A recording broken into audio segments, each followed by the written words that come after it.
کہ وہ 7 مرتبہ صفا اور مروہ کے درمیان دوڑے۔ یوں کعبہ مقام حج بن گیا۔ سال میں 1 مرتبہ حج ہوتا۔ حج کرنے والے عرب کے کونے کونے سے یہاں پہنچتے اور فرائض حج بجا لاتے۔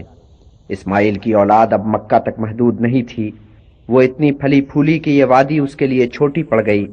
اسماعیل کی آل اولاد مکہ سے نکلی اور دور دور تک جا کر انہوں نے چھاونی چھائی، مگر جو بھی مکہ سے نکلا وہ تبرک کے طور پر چند پتھر یہاں سے لیتا گیا۔ رفتہ رفتہ ہمسائے میں بسنے والے بت پرست قبیلوں کے اثر سے ان پتھروں میں بت بھی شامل ہو گئے، سو جب یہ لوگ حج کرنے آتے تو بت بھی ساتھ لاتے۔ یوں توحید کا تصور دھندلاتا گیا اور کعبہ میں بتوں کا عمل دخل ہوتا گیا۔ لوگوں کی آنکھوں پر پردے پڑتے چلے گئے، ایسے پردے پڑ گئے کہ سامنے کی چیزیں بھی ان کی نظروں سے اوجھل ہو گئیں، اور تو اور زمزم کا چشمہ بھی ان کی آنکھوں سے اوجھل ہو گیا۔ اس کا ذمہ دار بنی جرہم کو سمجھنا چاہیے۔ بنی جرہم یمن سے آ کر یہاں آباد ہوئے تھے، اور آل اسماعیل نے انہیں اس بات پر برداشت کیا کہ حضرت اسماعیل کی دوسری بیوی اس قبیلے سے تھیں، لیکن بنی جرہم نے اتنی زیادتیاں کیں کہ لوگوں کا پیمانہ صبر لبریز ہو گیا اور انہوں نے انہیں مار کر نکال باہر کیا۔ بنی جرہم نے جاتے جاتے یہ حرکت کی کہ زمزم کا چشمہ مسدود کر دیا۔ کچھ تو انتقام کا جذبہ کام کر رہا تھا، اور کچھ یہ بات بھی تھی کہ کعبہ سے جو انہوں نے قیمتی اشیاء سمیٹی تھیں وہ انہوں نے یہاں دفن کر دی تھیں۔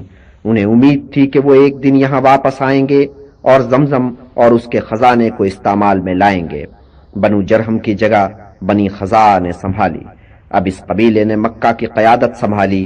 اس قبیلے کے لوگ عرب تھے اور حضرت اسماعیل کی اولاد میں سے تھے، مگر نقل وطن کر کے یمن چلے گئے تھے۔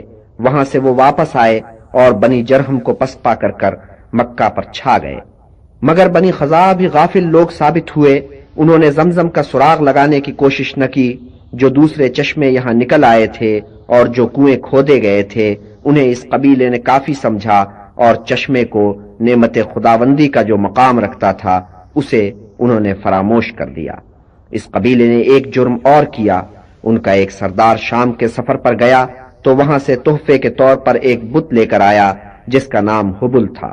اس نے یہ بت کعبہ میں لا کر سجا دیا، اور اہل مکہ کے لیے یہ بت سب سے بڑے بت کا مرتبہ اختیار کر گیا۔ تاریخ نے اپنے آپ کو دہرایا۔ بنو خزاع کے ساتھ وہی ہوا جو انہوں نے بنو جرہم کے ساتھ کیا تھا۔ ہوا یوں کہ حضرت ابراہیم کی اولاد میں ایک بہت طاقتور عرب قبیلہ وہ تھا